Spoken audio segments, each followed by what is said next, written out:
Contract wife. രചന ആതിര വിഷ്ണു. അവതരണം Shahul Malayil. Editing Shereej Poonoor. നിർമ്മാണം PNR ക്രിയേഷൻസ്. ഇവിടെ തന്നെയുള്ള അർദ്ധനാരീശ്വര ക്ഷേത്രത്തിൽ വെച്ച് തന്നെയായിരുന്നു വിവാഹം. തന്റെ അനുയായികൾ ഒരുവന്റെ വാക്കുകൾ കേട്ടതും കയ്യിലെ ബിയർ ഗ്ലാസ്സിൽ അവന്റെ പിടിമുറുകി. ഡീറ്റെയിൽസ് കൂടുതലൊന്നും അറിയില്ല സർ. ഒരു മലയാളി പെൺകുട്ടിയാണ് വിവാഹം കഴിച്ചിരിക്കുന്നതെന്നറിയാം. പക്ഷേ ബാക്കി ഡീറ്റെയിൽസ് ഒന്നും ഇതുവരെ കിട്ടിയിട്ടില്ല. അയാൾ വീണ്ടും പറഞ്ഞു നിർത്തിയതും ദേഷ്യത്തോടെ അവന്റെ കയ്യിലെ ഗ്ലാസ് പൊട്ടിച്ചിതറി. ഇല്ല, എന്റെ ജീവിതം തകർത്ത് കളഞ്ഞ നിന്നെ ഞാൻ വെറുതെ വിടില്ല ഈശ്വർ. എന്റെ പ്രണയത്തെ എന്നിൽ നിന്ന് അകറ്റിമാറ്റിയ നിന്നെ മറ്റൊരു വിവാഹം കഴിച്ച് ജീവിക്കാൻ ഞാൻ അനുവദിക്കില്ല. പകയോടെ മുരണ്ടുകൊണ്ട് അവൻ മുന്നിലെ ടേബിളിൽ മുഷ്ടിയുരുട്ടി അടിച്ചു. പ്രണയം നഷ്ടപ്പെടുമ്പോഴുള്ള വേദന അത് നീയും അറിയണം ദക്ഷമഹേശ്വർ. നിന്റെ ഭാര്യയുടെ മനസ്സില് നിനക്ക് മുകളിലായി മറ്റൊരു സ്ഥാനം നേടുമ്പോൾ തോന്നുന്ന ഭ്രാന്ത് അത് നീയും അറിയും. അതറിയിച്ചു തന്നിട്ടേ ഞാൻ എന്റെ പ്രതികാരം വിട്ടു. അവന്റെ കണ്ണുകളിൽ പകയാളി. ഒരിക്കൽ പ്രണയം കൊണ്ട് കീഴടക്കിയ മിഴികളിൽ വെറുപ്പും പുച്ഛവും നിറഞ്ഞത് ഓർമ്മ വന്നതും കണ്ണുകൾ ഇറുക്കി അടച്ചുകൊണ്ട് അവൻ ആലോചിച്ചു. ഞാൻ പറഞ്ഞല്ലാണ്ട് മറ്റൊരു പ്രതിവിധി ഇതിൽ കാണുന്നില്ല വാസുദേവ. ഈ കുടുംബത്തെ ബാധിച്ചിരിക്കണ ദോഷം ഒഴിഞ്ഞു പോണച്ചാ ഇവിടുന്ന് അറ്റുപോയ ആ കണ്ണിയെ വിളക്കി ചേർക്കുക തന്നെ വേണം. എന്നാലേ പുതുതലമുറയിൽ സന്താന സൗഭാഗ്യം ഉൾപ്പെടെ ഉണ്ടാവൂ. രാശിപ്പലക നിരത്തി വെച്ച് ദത്തൻ നമ്പൂതിരിപ്പാട് പ്രവചിച്ചു. കിള്ളിക്കൽ കോവിലത്തുള്ളവരെല്ലാം ആകുലതയോടെ പരസ്പരം നോക്കി. അഷ്ടലക്ഷ്മി വാഴുന്ന തറവാടാണ്. ഇവിടെ വെച്ചാണ് പൂർണ്ണ ഗർഭിണിയായിട്ടുള്ള പെണ്ണിനെ ഇറക്കി വിട്ടത്. താഴ്ന്ന ജാതിയിൽ പെട്ടു എന്നുള്ള കാരണം കൊണ്ട് അവൾക്കുള്ളിൽ വളരുന്ന കുഞ്ഞിന്റെ പിതൃത്വം പോലും നിഷേധിച്ച് അവളെ വേശ്യയാക്കി മുദ്രകുത്തി ഇറക്കി വിട്ടതാ. നിറവയറുമായിട്ട് നിന്ന ആ പെണ്ണിന്റെ ശാപം തന്നെയാ എല്ലാത്തിനും കാരണം. ആദ്യം അവളെ ഉപേക്ഷിച്ച് കളഞ്ഞ കൃഷ്ണന്റെ മേൽ മാത്രമായിരുന്നെങ്കിൽ ഇപ്പൊ എല്ലാവരുടെയും തലയ്ക്ക് മീതെ അത് നിലനിൽക്കുന്നുണ്ട്. തിരുമേനി വിശദമായി പറഞ്ഞു കൊടുത്തിട്ടും ആർക്കും എന്ത് ചെയ്യണമെന്ന് അറിയുന്നില്ല. 2 തലമുറ മുമ്പുള്ള കാര്യമാണ്. അതുകൊണ്ട് തന്നെ ഇപ്പോൾ അവർക്കൊന്നും അതിനെക്കുറിച്ച് വ്യക്തമായ ധാരണയും ഇല്ലായിരുന്നു. അവരൊക്കെ ഇപ്പൊ എവിടെയായിരിക്കുന്നു വെച്ചാ മല്ലിക ഒരു പെൺകുട്ടിക്ക് ജന്മം കൊടുത്തുവെന്നും ആ കുട്ടിയെ ഏതോ ഒരുത്തം വിവാഹം കഴിച്ച് വെളിനാട്ടിലേക്ക് കൊണ്ടുപോയെന്നും മാത്രം അറിയാം. അതിൽ കൂടുതലൊന്നും അവരെക്കുറിച്ച് ആർക്കും അറിയില്ല. ഇപ്പോഴത്തെ തലമുറയിലെ കാരണവർ സ്ഥാനം അലങ്കരിക്കുന്ന വസുദേവരുടെ വാക്കുകൾ മറ്റുള്ളവർ ശ്രദ്ധയോടെ കേട്ടു നിന്നു. എവിടെയായാലും കണ്ടുപിടിച്ച് കൊണ്ടുവരണം. അവളുടെ ജീവൻ കൊടുത്ത് ജന്മം കൊടുത്തവനുണ്ടേ, അവൻ വേണേ ഈ തലമുറ കാത്തി രക്ഷിക്കാൻ. ദേവിയായി തെരഞ്ഞെടുത്ത കുട്ടിയായിട്ട് അവന്റെ വേളി നടത്തണം. മറ്റെങ്ങും വിടാതെ ഇവിടെ ഈ തറവാട്ടിൽ ഇനിയുള്ള കാലം അവനും ഭാര്യയും താമസിക്കണം. അതാണ് പ്രതിവിധി. തിരുമേനി വീണ്ടും രാശിയിലെ കരുക്കൾ മാറ്റിവെച്ച് നോയിക്കൊണ്ട് പറഞ്ഞതും എല്ലാവരുടെയും നോട്ടം മുത്തശ്ശിയുടെ അരികിലായിരിക്കുന്ന പെൺകുട്ടിയിൽ ചെന്ന് നിന്നു. അതിസുന്ദരിയായ ഒരുവൾ. ധാവണിയാണ് വേഷം. മിഴികളിൽ അഞ്ജനവും നെറ്റിയിലെ ചുവന്ന പൊട്ടും. ദേവിയുടെ പ്രതിരൂപമായി അവിടെയുള്ളവർ കണക്കാക്കുന്നവൾ. അവളുടെ പാതിയായിട്ടാണ് അവനെ കൊണ്ടുവരേണ്ടത്. എല്ലാവരുടെയും നോട്ടം തന്നിലാണെന്ന് കണ്ടതും നാണത്തോടെ ഒന്ന് പുഞ്ചിരിച്ചവൾ. അവളുടെ ചിരി കണ്ടതും ആകുലതയോടെ നിന്നവിടെ എല്ലാം മുഖം തെളിഞ്ഞു. അപ്പൊ ഇനി വൈകിക്കേണ്ട, തെരഞ്ഞെടുത്ത് ഇറങ്ങിക്കോളൂ. കടലുകൾ താണ്ടി അവൻ ജന്മനാട്ടിൽ എത്തിയിട്ടുണ്ട്. കൂടുതലൊന്നും രാശിയിൽ തെളിയുന്നില്ല. അന്വേഷിച്ച് കണ്ടുപിടിക്കന്നെ. അത്രയും പറഞ്ഞുകൊണ്ട് തിരുമേനി എഴുന്നേറ്റതും ചുറ്റുന്നവരെല്ലാം അദ്ദേഹത്തിന് മുമ്പിൽ കൈകൂപ്പി നിന്നു. കിള്ളിക്കൽ കോവിലകം പഴയ പ്രൗഢിയും പ്രതാപവുമെല്ലാം കൈമോശം വന്നിരിക്കുന്നു. ഉണ്ടായിരുന്ന സ്ഥാപനങ്ങളെല്ലാം നഷ്ടത്തിലാണ്. പുതുതലമുറയിൽ ആർക്കും കുഞ്ഞുങ്ങളുമില്ല. സ്ത്രീകളുടെ ദാമ്പത്യവും ആയുസ്സെത്താതെ ഒടുങ്ങുന്നു. പ്രശ്നം രൂക്ഷമായപ്പോൾ പേരുകേട്ട ദത്തൻ നമ്പൂതിരിപ്പാടിനെ വെച്ച് പ്രശ്നമൊപ്പിച്ചപ്പോഴാണ് പഴയ ശാപത്തിന്റെ കഥകളെല്ലാം എല്ലാവരും അറിയുന്നത്. തറവാടിൽ ഇപ്പോഴത്തെ കാരണവർ വസുദേവൻ, ഭാര്യ കല്യാണി. ഇവർക്ക് 3 മക്കളാണ്. ആദ്യത്തെ ആൾ ഭാസ്കരൻ, ഭാര്യ അരുന്ധതി. ഇവർക്ക് 2 ആൺകുട്ടികളാണ്. മൂത്തയാൾ ഗൗതം, ഭാര്യ ശാലിനി. രണ്ടാമത്തെ ആൾ വസിഷ്ഠ. എല്ലാവരും കിള്ളിക്കൽ കോവിലത്തിന്റെ സ്ഥാപനങ്ങൾ നോക്കി നടത്തുമ്പോൾ സ്വന്തമായ ഒരു ബിസിനസ് സാമ്രാജ്യം പടുത്തുയർത്തിയവനാണ് വസിഷ്ഠ. മാർവൽ ഗ്രൂപ്പ് ഓഫ് കമ്പനീസിന്റെ അധിപൻ. വിവാഹം കഴിഞ്ഞതായിരുന്നു. ഭാര്യ മൈഥിലി. വിദേശത്ത് വെച്ച് ചേർന്ന ഒരു ആക്സിഡന്റിൽ 3 വർഷങ്ങൾക്ക് മുമ്പ് മരണപ്പെട്ടു. വാസുദേവന്റെ 2ാമത്തെ മകൻ ഗണേശൻ, ഭാര്യ സുമലത. ഇവർക്ക് 2 ആൺകുട്ടികൾ തന്നെയാണ്. അജിത്ത്, ഭാര്യ ഭാമ. മാധവൻ, ഭാര്യ യമുന. 3ാമത്തെ മകനാണ് ശങ്കർ, ഭാര്യ മേനക. ഇരുവർക്കൊരു മകളാണ്. തറവാട്ടിലെ ഏക പെൺതരി മയൂര. തറവാട്ടിലെ ദേവിയാണ്. ആളിപ്പോ പഠിത്തെല്ലാം കഴിഞ്ഞ് നിൽക്കുന്നു. വയസ്സ് 25 കഴിഞ്ഞുവെങ്കിലും വരുന്ന ആലോചനകളൊന്നും ശരിയാവുന്നില്ല. ജാതകം ചേരുന്നില്ലെന്ന് തന്നെയാണ് പ്രധാന കാരണം. പേര് പോലെ തന്നെ നാഗത്തിന്റെ ശത്രുവാണവൾ. അതുകൊണ്ട് തന്നെ നാഗപ്രീതിയും തറവാട്ടിന് ഇപ്പോഴില്ല. എല്ലാത്തിനുമുള്ള പരിഹാരമാണ് തിരുമേനി ഇപ്പോൾ നിർദ്ദേശിച്ചിട്ട് പോയത്. ഗണേശ, ലതയുടെ അനിയൻ ഇപ്പോഴും പോലീസിൽ തന്നെയല്ലേ? അതെ സാർ. എങ്കിലും അയാളെ വിളിച്ച് മല്ലികയുടെ മകളെ കുറിച്ചൊന്ന് അന്വേഷിക്കാൻ പറ. നമുക്ക് നമ്മുടേതായ രീതിയിലും തിരക്കാം. എത്രയും പെട്ടെന്ന് അവരുടെ മകനെ ഈ തറവാട്ടിലെത്തണം. നശിച്ചുകൊണ്ടിരിക്കുന്നതൊക്കെ തിരിച്ചു പിടിക്കാൻ അതല്ലാതെ മറ്റു മാർഗങ്ങളൊന്നുമില്ല. മുത്തച്ഛൻ അത്രയും പറഞ്ഞുകൊണ്ട് ചർച്ച അവസാനിപ്പിച്ച് എഴുന്നേറ്റതും ബാക്കിയുള്ളവരും പിരിഞ്ഞുപോയി. കണ്ണുകൾ തുറന്ന് അവനെ നോക്കാൻ പോലും പീലിക്ക് വല്ലാത്ത ഭയം തോന്നി. ഈശ്വർ ഒരു ചിരിയോടെ അവൾ നോക്കി കിടന്നതേയുള്ളൂ. ഭയം കൊണ്ട് ചുവന്ന മുഖം, വിറകൊള്ളുന്ന ചുണ്ടുകൾ. അവന്റെ കണ്ണിലും മനസ്സിലും പതിയുന്നത് അത്രയും അതൊക്കെയാണ്. വാശിയാണോ വൈക? ചൂടുള്ള അവന്റെ ശ്വാസം. കണ്ണുകൾ ഒന്നുകൂടി ഇറുക്കി അടച്ച് കളഞ്ഞവൾ. ഈശ്വറിന്റെ ചുണ്ടുകളൊന്ന് വിടർന്നുപോയി. വൈഫിന്റെ റെസ്പോൺസിബിലിറ്റിയെ കുറിച്ച് കാരോ പറയുന്നുണ്ടായിരുന്നു. എന്നിട്ട് ഭർത്താവിന് വിശന്നിട്ട് ഭക്ഷണം പോലും വേണമെന്ന് ചോദിക്കാൻ വന്നിട്ടില്ല എൻ്റെ ഭാര്യ. കുറുമ്പോടെയുള്ള അവന്റെ സ്വരം. ഒരു ഞെട്ടലോടെ കണ്ണുകൾ വലിച്ചുറന്നുകൊണ്ട് അവനെ നോക്കി പീലി. വിടർന്ന വലിയ കണ്ണുകളിൽ നിറയെ കൗതുകം നിറച്ച് തന്നെ നോക്കുന്നവളെ കാണെ അവന്റെ ഉള്ളം ഒന്ന് കുളിർന്നു. ഒരു മഞ്ഞുതുള്ളി ഹൃദയത്തിൽ വീണതുപോലെ.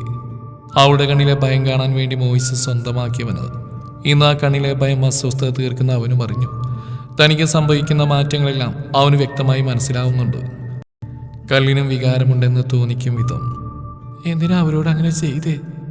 അവര് നിന്നെ ഇൻസൾട്ട് ചെയ്ത് നീ കേട്ടില്ലായിരുന്നോ? നേരത്തെ ഉണ്ടായിരുന്ന സൗമ്യതയൊന്നും ആ ശബ്ദത്തിൽ ഇപ്പോൾ ഉണ്ടായിരുന്നില്ല. പീലിയൊന്ന് ഭയന്നു പോയെങ്കിലും അവനിൽ നിന്ന് മുഖം തിരിച്ചില്ല. മുമ്പായിരുന്നുവെങ്കിൽ അതൊന്നും തന്നെ ബാധിക്കില്ലായിരുന്നു. പേടി കൊണ്ട് ഈ മുന്നിൽ പോലും വരാതെ ഓടി ഒളിച്ചേനെ. പക്ഷെ ഇപ്പോൾ അതിന് കഴിയുന്നില്ല. അവൻ തന്നെ അനുസരിച്ചില്ലെങ്കിലും കേൾക്കുന്നുണ്ടല്ലോ എന്നൊരു സന്തോഷം ഉള്ളിലുണ്ട്. തെറ്റും ശരിയും പറഞ്ഞു കൊടുക്കാൻ ആരുമില്ലാതിരുന്നൊരു മനുഷ്യൻ. സാധിക്കുമെങ്കിൽ തനിക്കാവുന്ന പോലെ അയാളെ തിരുത്താൻ ശ്രമിക്കണമെന്ന് ഉള്ളിലിരുന്ന് ആരോ പറയുന്ന പോലെ. അവർ പറഞ്ഞ സത്യം തന്നെയല്ലേ? തെറ്റ് എൻ്റെ ഭാഗത്തായിരുന്നില്ലേ? പിന്നെ പണം, അതിനുവേണ്ടി തന്നെയല്ലേ ഞാൻ...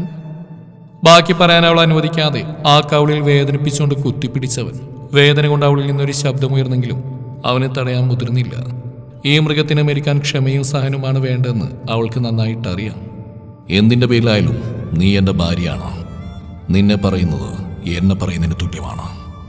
അവിടെ നീ പ്രതികരിച്ചില്ലെങ്കിൽ ഞാൻ റിയാക്ട് ചെയ്യും. അതിങ്ങനെയൊക്കെ ആയിരിക്കുന്നു മാത്രം. ദേഷ്യത്തോട് അത്രയും പറഞ്ഞുകൊണ്ട് അവളിൽ നിന്ന് എഴുന്നേറ്റ് മാറിക്കൊണ്ട് അവൻ ബാൽക്കണിയിലേക്ക് നടന്നു. ആ പോക്ക് നോക്കിക്കിടന്ന പീലിയൊന്ന് വിശ്വസിച്ചു പോയി. എങ്ങനെ മെരുക്കിയെടുക്കുമെന്നറിയില്ല. പക്ഷെ അയാൾ ഒരു മനുഷ്യനാക്കി എടുക്കണമെന്ന് തോന്നുന്നു. തന്നെ ഇത്രയും വേദനിപ്പിക്കുന്ന ഒരാളോട് എന്തിനിത്രയും സിമ്പതി എന്ന ചോദ്യത്തിന് കഴുത്തിൽ കിടക്കുന്ന താലിയാണ് മറുപടി തന്നത്. എന്തിൻ്റെ പേരിൽ കെട്ടിത്തന്നതായാലും താൻ അയാളുടെ ഭാര്യയാണ്. അയാളിൽ അവശേഷിക്കുന്ന ചെറിയ നന്മയെങ്കിലും തിരിച്ചു കൊണ്ടുവന്നേ തീരൂ. കൊല്ലരുതെന്ന് പറഞ്ഞാൽ അനുസരിക്കില്ലെന്നറിയാം. പക്ഷെ എന്ത് ചെയ്യുന്നതിന് മുമ്പും ഒരു നിമിഷമെങ്കിലും ഒന്ന് ചിന്തിച്ചാൽ മതി. എൻ്റെ ഏട്ടന് വന്ന പോലൊരവസ്ഥ ഇനി ഒരാൾക്കും വരാതിരിക്കാൻ വേണ്ടി മാത്രം. ഏട്ടന് വേണ്ടി എന്നൊക്കെ ചിന്തിച്ച് അതിനു പിന്നിലുള്ള സ്വന്തം താല്പര്യം മനഃപൂർവ്വം മറച്ചു പിടിച്ചു. പീലിയുടെ ആലോചനകളൊക്കെയും കഴിഞ്ഞിട്ടും പുറത്തേക്ക് പോയ ആളെ മാത്രം കണ്ടില്ല. ദേഷ്യത്തോടെയാണ് പോയത്. പുറകെ ചെന്ന് നോക്കാൻ പേടി തോന്നിയെങ്കിലും പേടിച്ചെന്നാൽ ആഗ്രഹിച്ച കാര്യം നടക്കില്ലെന്ന് അവൾക്കറിയാം. എന്തായാലും നനഞ്ഞു, ഇനി കുളിച്ചു കയറാം. അത്രയേ ചിന്തിച്ചുള്ളൂ പീലി. ഒരു നിശ്വാസത്തോടെ അവളും ബാൽക്കണിയിലേക്ക് നടന്നു. ദൂരേക്ക് നോട്ടമെയ്ത് നിന്നവൻ പുറകിലായി അവളുടെ സാന്നിധ്യം അറിഞ്ഞതും ഉള്ളിൽ തോന്നിയ അത്ഭുതം മനഃപൂർവ്വം മറച്ചു പിടിച്ച് അങ്ങനെയേ നിന്നു. ഒരാവേശത്തിന്റെ പുറത്തിങ്ങ് വന്നെങ്കിലും അവനെ എന്ത് വിളിക്കണമെന്നോ എന്തു പറഞ്ഞ് ഈ ദേഷ്യം അവസാനിപ്പിക്കണമെന്നോ പീലിക്ക് അറിയാതെയായി. സാറെന്ന് വിളിക്കാൻ ഉയർന്ന നാവിനെ ഒരു പിടച്ചിലോടെ അവൾ വിലക്കി നിർത്തി. അങ്ങനെ വിളിക്കുന്ന ഇഷ്ടമല്ലെന്നൊരിക്കൽ പറഞ്ഞിട്ടുണ്ട്. അതിൻ്റെ പേരിൽ ദേഷ്യം കാണിച്ചിട്ടുണ്ട്, വേദനിപ്പിച്ചിട്ടുണ്ട്. പക്ഷെ വേറെന്ത് വിളിക്കും? അങ്ങനെ വിളിക്കാനുള്ള അടുപ്പൊന്നും തനിക്കില്ല. നിന്റെ ആലോചനയെല്ലാം കഴിഞ്ഞെങ്കിൽ വന്ന കാര്യം പറയാം. മുഴക്കം പോലെയുള്ള അവൻ്റെ ശബ്ദത്തിൽ പീലി നന്നായി ഒന്ന് ഞെട്ടി. പിന്നെ പതിയെ അവനെ നോക്കി പുഞ്ചിരിച്ചു. ഈശ്വറിന്റെ കണ്ണുകളൊന്ന് കുറുകിപ്പോയി. ഇന്ന് ഒരുപാട് തവണ നീ എന്നെ ഞെട്ടിച്ചു. എന്താ കാര്യം? എൻ്റെ അടുത്തുനിന്ന് രക്ഷപ്പെട്ടു പോകാനുള്ള ഇൻറ്റൻഷൻ വല്ലതും ആണോ? പോയിക്കോ എന്ന് പറയുന്നവരെ ഞാനെങ്ങും പോവില്ല, സത്യം. പറഞ്ഞു കഴിഞ്ഞോ പീലി നന്നായി ഒന്ന് ഞെട്ടി. അതേ ഞെട്ടലോടെ അവനെ നോക്കിയതും അവിടെ ഒരു ഭാവമാറ്റൊന്നുമില്ലെന്ന് കാണേ പീലി ആശ്വസിച്ചു. ഇതൊക്കെ പിന്നെന്താ? എനിക്കിവിടെ ആകെ പരിചയമുള്ള ആളല്ലേ. വേറെ ആരെയും അറിയില്ല. ആരോടും മിണ്ടാതിരുന്ന് എനിക്ക് വട്ടായിപ്പോവും, ശ്വാസം മുട്ടും. അതാ ഞാൻ... മുഖം കുനിച്ച് അത്രയും പതിയാണ് പറയുന്നത്. അവൻ്റെ കണ്ണുകളൊന്ന് തിളങ്ങി. വാരിപ്പിടിച്ച് ഞെക്കി പൊട്ടിക്കാൻ തോന്നുന്ന പോലൊരു ഇഷ്ടം. ഇപ്പുറം മറുപടിയൊന്നുമില്ലാ നിൽക്കുന്ന അറിയെ മുഖമുയർത്തി നോക്കാൻ ഒരുങ്ങിയതും അവൻ്റെ കൈക്കുള്ളിലായിരുന്നു പീലി. അവളൊന്ന് ഞെട്ടിപ്പോയി. ഒരു കൂറ്റൻ തിരമാല വന്ന് നെഞ്ചിൽ ആഞ്ഞടിച്ചതുപോലെ, ഒരു തൂവലിൻ്റെ ഭാരം പോലും ഇല്ലാതെ വാനിൽ ഉയർന്നതുപോലെ. ഇതുപോലൊക്കെ എനിക്ക് മുമ്പിൽ വന്നു നിന്നാ എനിക്ക് പലതും തോന്നിപ്പോവും വൈക. ചോദിക്കുന്നതിനൊപ്പം തന്നെ അവിടെ അധരങ്ങൾ വിരൽ വെച്ചൊന്ന് വിടർത്തിയവൻ. പീലിയുടെ ഉടലൊന്ന് വിറച്ചു. അടിവയറ്റിൽ 1000 പൂമ്പാറ്റയുടെ ചിറകടി ശബ്ദം. കണ്ണുകൾ അവൻ്റെ തീക്ഷ്ണമായ നോട്ടത്തിന് മുന്നിൽ കുടുങ്ങി നിന്നു. അവളുടെ മുഖം പിടിച്ചുയർത്തിക്കൊണ്ട് തന്നെ അവൻ അവളുടെ ചുണ്ടുകളെ നുകർന്നു. തീ പോലെ പൊള്ളിക്കുന്ന അവൻ്റെ ചുംബനം. മഞ്ഞുപോലെ മരവിപ്പിക്കുന്ന സ്പർശനങ്ങൾ. അവളാകെ തളർന്നു. ഫ്ലോറിലേക്ക് പതി അവനൊപ്പം ചായുമ്പോൾ ഉടയാടകളെല്ലാം അവൻ അഴിച്ചു മാറ്റുമ്പോൾ പീലി മറ്റേതോ ലോകത്തായിരുന്നു. വീണ്ടും ഒരു ഒന്നുചേരൽ. അതിൻ്റെ കിതപ്പടങ്ങുവോളം അവളിൽ അവൻ ചേർന്ന് കിടന്നു. പീലി അങ്ങേയറ്റം വേദനയോട് അവൻ അടക്കി പിടിച്ചു. ഒരു കരച്ചിൽ തൊണ്ടക്കുഴിയിൽ വന്ന് നിൽക്കുന്ന പോലെ. ഒരിക്കലും സ്വപ്നത്തിൽ പോലും വിചാരിക്കാത്തൊരു കാര്യമാണ് ഇത്രയും വേദനിപ്പിച്ച ഒരാളോട് പ്രണയമോ. വെറുതെ തോന്നിയതാവും. ഒരു വർഷത്തിന് ശേഷം ആ ജീവിതത്തിൽ നിന്ന് ഇറങ്ങി കൊടുക്കേണ്ടതാണ്. അല്പം വേദനയോടെയാണെങ്കിലും മനസ്സിനെ അത് പറഞ്ഞു പഠിപ്പിച്ചുകൊണ്ട് പീലി കണ്ണുകൾ അടച്ച് കിടന്നു. അപ്പോഴേക്കും അരികിലുള്ളവനും മയക്കം പിടിച്ച് തുടങ്ങിയിരുന്നു. രാത്രിയുടെ ഏതോ യാമം അവിടെ നെറുകയിലെ ചുവപ്പിൽ അവൻ്റെ ചുണ്ടുകൾ അമർന്നു. പ്രണയവേഴ്ചയുടെ അവശേഷിപ്പുകൾ പോലെ ഇരു ശരീരവും വിയർത്ത് കുളിച്ചു. ഞാൻ നിന്നെ പ്രണയിക്കുന്നു വൈക. കാതിൽ അവൻ മന്ത്രിക്കുമ്പോൾ വിടർന്ന പുഞ്ചിരിയോടെയുള്ള അവളുടെ മുഖം, അവനെ ഭ്രാന്ത് പിടിപ്പിക്കുമ്പോഴുള്ള അവളുടെ പ്രണയം. നേർത്തൊരു ചിരിയോടെ അവൾ അവനെ നെഞ്ചിലേക്ക് മുഖം അമർത്തി വെച്ചു. അടുത്ത നിമിഷം വായുവിൽ ഉയർന്നു പൊങ്ങിയൊരു വാൾ. മയ്യട്ടാ! ഉറക്കെ കരഞ്ഞുകൊണ്ട് അവിടെ ചുടുരക്തം അവന്റെ മുഖത്തേക്ക് തെറിച്ചു. വൈക! അടുത്ത നിമിഷം വല്ലാത്തൊരു അലർച്ചയോടെ അവൻ ആ സ്വപ്നത്തിൽ നിന്ന് ഞെട്ടി എഴുന്നേറ്റു. ബാൽക്കണിയിലെ ഫ്ലോറിലാണ് ഇപ്പോഴും. നിമിഷങ്ങൾ ഇനിയും കഴിയേണ്ടി വന്നു കണ്ടതൊരു സ്വപ്നമായിരുന്നു എന്ന് മനസ്സിലാക്കാൻ. അരികിൽ ഇപ്പോഴും അവളുണ്ടെന്ന് തിരിച്ചറിയാൻ. അത്രയും ക്ഷീണത്തിലായതുകൊണ്ടാവും വൈക ഒന്നും അറിഞ്ഞില്ല. ഭ്രാന്ത് പിടിച്ച പോലെ അവളെ നെഞ്ചിലേക്ക് അടക്കി പിടിച്ച് കിടന്നവൻ. അതുവരെ ഇല്ലാത്തൊരു ഭയം. ഭയത്തെ ഇന്നോളം കണ്ട് രസിച്ചവൻ അന്ന് ആദ്യമായി അനുഭവിച്ചറിഞ്ഞു. വൈക! പതിയെ വിളിച്ചുകൊണ്ട് അവിടെ നെറുകിൽ മുഖം അമർത്തി വെച്ചവൻ. പൊള്ളുന്നൊരു ചൂട് അവന്റെ ഉള്ളം പൊതിഞ്ഞു. അന്ന് ആദ്യമായി തനിക്കവൾ ആരാണെന്നൊരു ചോദ്യം മൂർച്ചയുള്ള ഒരു വാള് പോലെ അവനുള്ളിലൂടെ കടന്നുപോയി. ശരീരമൊന്നാകെയുള്ള വേദനയോടെ മുഖം ചുളിച്ചുകൊണ്ടാണ് പീലി പിന്നെ കണ്ണു തുറന്ന്. കഴിഞ്ഞുപോയ രാത്രി ഓർമ്മ വന്നതും അവളൊരു ഞെട്ടലോടെ ബെഡിൽ നിന്ന് പിടഞ്ഞെഴുന്നേറ്റുപോയി. ഒപ്പം ശരീരം മറച്ചിരുന്ന പുതപ്പും അവളിൽ നിന്ന് ഊർന്നു വീണു. ആരോടോ ഫോണിൽ വിളിച്ച് സംസാരിച്ചുകൊണ്ട് റൂമിലേക്ക് വന്നവൻ കാണുന്ന കാഴ്ച ഇതാണ്. അടുത്ത നിമിഷം പീലി ആ പുതപ്പെടുത്ത് വലിച്ച് മാറിലേക്ക് ചേർത്തു. മുഖമൊന്ന് ഉയർത്തി നോക്കാൻ പോലും കഴിയാത്ത വിധം ഒരു നാണം അവളെ പൊതിഞ്ഞുപോയി. ഇപ്പോൾ ആ നോട്ടം തന്നിലാണെന്ന് അവൾക്കറിയാം.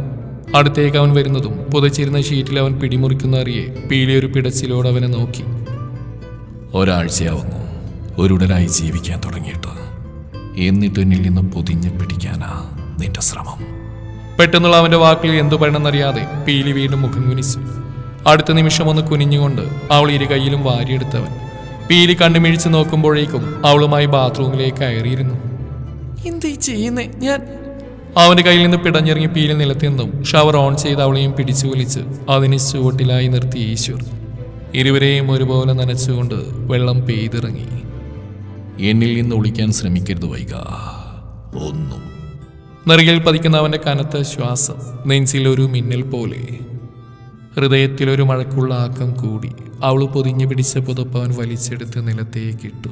അടുത്ത നിമിഷം പീലി അവൻ ഇറുകെ പുണർന്നു. വൈക! എനിക്ക് നാണോ, ഇങ്ങനെ നോക്കല്ലേ. ശ്വാസത്തിൽ കുതിർന്നു പോയ അവളുടെ വാക്കുകൾ അവനൊന്ന് ചിരിച്ചുപോയി. അത്രയും ഇഷ്ടത്തോടെ അവനെ ആ പെണ്ണിനെ അടക്കി പിടിച്ചു. എനിക്ക് മുന്നിലോ? You are my wife. എന്നെ ഒന്നാകെ അറിഞ്ഞവളാണ്. ആ നിമിഷം മാത്രം മിഴികൾ ഉയർത്തി അവനെ നോക്കി പീലി. അത്രമേൽ ആഴത്തിൽ പതിഞ്ഞു പോയി ആ വാക്കുകൾ. അതെ, അവനെ അറിഞ്ഞവളാണ്. ഈ ജന്മം വൈകറിഞ്ഞ ഏക പുരുഷൻ. ഹൃദയം എന്തിനോ ഒന്ന് തുടിച്ചുപോയി. പേടിയാണെങ്കിൽ പോലും ഇന്ന് ചായാനീ നെഞ്ച് മാത്രമാണുള്ളത്. ഒരുപാട് ഉയരങ്ങളിൽ നിൽക്കുന്ന ഇയാളെ സ്വപ്നം കാണാൻ പോലുമുള്ള യോഗ്യത ഈ പീലിക്കില്ല. മുഖത്തേക്ക് വീഴുന്ന വെള്ളത്തുള്ളികൾക്കൊപ്പം അവളുടെ ചുടുകണ്ണുനീർ കൂടി പെയ്തിറങ്ങി. അവനത് മനസ്സിലായില്ല. അവളുടെ ഉള്ളിൽ തന്റെ സ്ഥാനത്തിന് മാറ്റം വന്നു പോയതും അവൻ അറിഞ്ഞില്ല. ഉടലുകൾ തമ്മിൽ ഉരഞ്ഞു നീങ്ങുമ്പോൾ മരവിപ്പിക്കുന്ന തണുപ്പിലും ഇരു ശരീരവും പൊള്ളുന്ന പോലെ ചൂട് പിടിച്ചു. അവനൊരു തീ പോലെ അവളെ പൊള്ളിച്ചു. ശ്വാസമെടുക്കാൻ പോലും കഴിയാതെയായി പീലിക്ക്. എനിക്ക് വയ്യ സർ, ഇനി എന്തെങ്കിലും ചെയ്ത ഞാൻ മരിച്ചു പോകും. കിതച്ചു പോയവൾ ഹൃദയം ഇപ്പോൾ പൊട്ടുമെന്ന പോലെ മിടിച്ചു. ഇനിയും അവൻ്റെ ഒരു നോട്ടം പോലും സഹിക്കാനാവാത്തതുപോലെ. ശരീരത്തിനല്ല, മനസ്സിനാണ് തളർച്ച. പ്രണയം കൊണ്ട് തോന്നിപ്പോകുന്ന തളർച്ച. കിതപ്പ് നാറുന്നതിന് മുമ്പേ ഭിത്തിയിലേക്ക് അവൾ അമർത്തി വെച്ചുകൊണ്ട് അവൾക്ക് ഇരുവശവുമായി അവൻ കൈകൾ കുത്തി. ചുവന്ന് തുടുത്തുപോയ അവളുടെ മുഖം. ശരീരത്തിലുടനീളം ചുവന്ന പാടുകളുണ്ട്. മാറിലും വയറിലും തുടയിലുമെല്ലാം ചുവന്ന് കിടക്കുന്നു. അത്രയും തീവ്രമായിട്ടാണ് അവൻ അവൾ അറിയുന്നത്. ഒന്ന് ചുംബിച്ചു തുടങ്ങുമ്പോഴേക്കും ഭ്രാന്ത് പിടിച്ചു പോകും. അവളുടെ ഗന്ധം, രുചി, ശ്വാസം, സീൽക്കാരങ്ങൾ അത്രമേൽ ലഹരി നിറച്ചുകൊണ്ട് തന്നെ ഒരു ഭ്രാന്തനാക്കി തീർക്കും. പിന്നെ സംഭവിക്കുന്ന ഒന്നും അറിയില്ല. അവളിൽ പെയ്തു തോരാതെ സമാധാനം ലഭിക്കില്ല. മനസ്സും ശരീരവും ഒരുപോലെ കൊതിക്കുന്ന തൻ്റെ പെണ്ണ്. തുടരും ഈ കഥയുടെ ബാക്കി ഭാഗം നാളെ ഇതേ സമയം.